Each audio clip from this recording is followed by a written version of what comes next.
देखिए इसमें त्रिस्तरीय स्तर के ऊपर जो है कदम उठाने की जरूरत है, मतलब 3 लेवल पे। एक तो है जो माइक्रो लेवल पे, ग्राउंड लेवल पे, वहाँ पे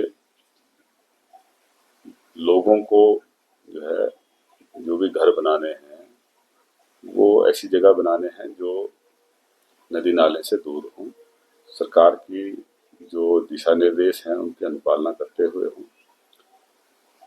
जगह ऐसी सुनिश्चित करें जहां लैंडस्लाइडिंग प्रोन एरिया ना हो, फ्लड प्रोन एरिया ना हो।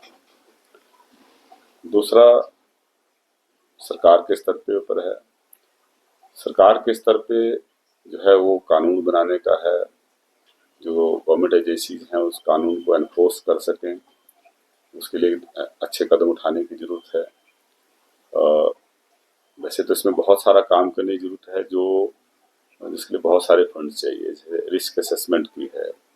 हम जो इंफ्रास्ट्रक्चर क्रिएट करते हैं उससे पहले बहुत सारी इन्वेस्टिगेशंस करने की ज़रूरत है, ताकि हम जो प्लेस है उसकी भी जो है वो सेफ्टी जान सकें कि यहाँ पे कोई भी बिल्डिंग है, पुल है, कोई और इंफ्रास्ट्रक्चर खड़ा करना है वो सेफ है कि नहीं, ये सुनिश्चित करना जरूरी है।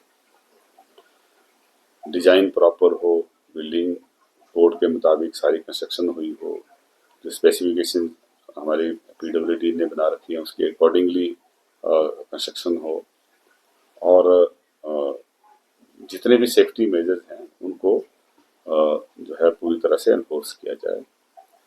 और मैंने पीछे भी कैबिनेट में सुझाव दिया था कि हमें एक सेफ्टी काउंसिल बनानी चाहिए, स्टेट लेवल की सेफ्टी काउंसिल, सो दैट कि वो सर्टिफाई कर सके कि कोई भी बिल्डिंग है, पुल है, दूसरा कोई इंफ्रास्ट्रक्चर है वो सेफ है कि नहीं है।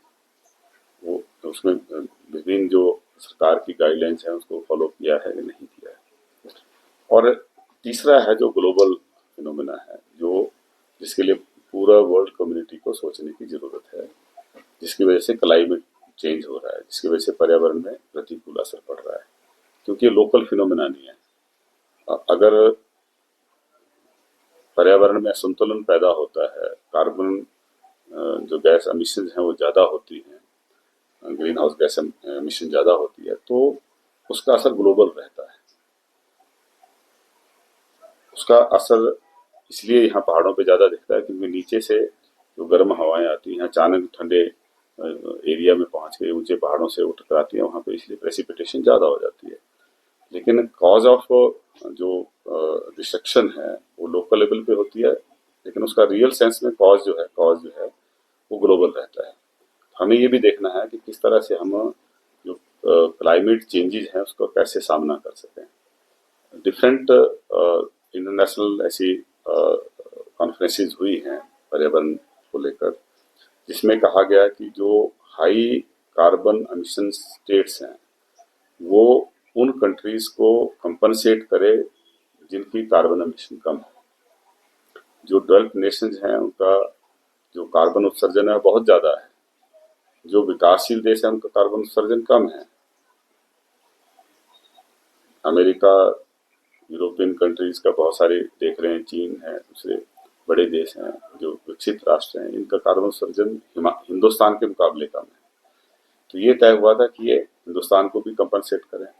हिंदुस्तान के अंदर अगर हम स्टेट्स का कंपेरिजन करें तो हिमाचल प्रदेश का कार्बन उत्सर्जन बहुत कम है, अगर हम उसकी तुलना दूसरे राज्यों के साथ करें। तो विद इन कंट्री हमें भी जो है वो कंपनसेट किया जाना चाहिए, ताकि हम उस पैसे से जो एडवर्स इम्पैक्ट हमारे ऊपर आता है उसकी मिटिगेशन का हम जो है कदम उठा सकें, उस जो डैमेज संभावित है उसको मिनिमाइज कर सकें, और जो हमारे इंफ्रास्ट्रक्चर है वो डिजास्टर रेजिलिएंट बना सकें। इस तरह से कदम हम उठा सकते हैं। कार्बन ट्रेडिंग का भी कॉन्सेप्ट इसी वजह से शुरू हुआ था, और ग्रीन एनर्जी का भी इसी तरीके से कॉन्सेप्ट शुरू हुआ था। हिमाचल प्रदेश के माननीय मुख्यमंत्री जी ने भी एक निर्णय लिया है कि हमने 31 मार्च 2026 को ग्रीन एनर्जी स्टेट है इसको डिक्लेयर करना है, और हम उसके लिए वचनबद्ध हैं और मुझे लगता है कि हम उस टारगेट को पूरा करेंगे। लेकिन वैसा करने से भी हिमाचल जो है वो डिजास्टर सेफ नहीं होता है, क्योंकि ये ग्लोबल इसका इम्पैक्ट यहाँ पे फिर भी आता है।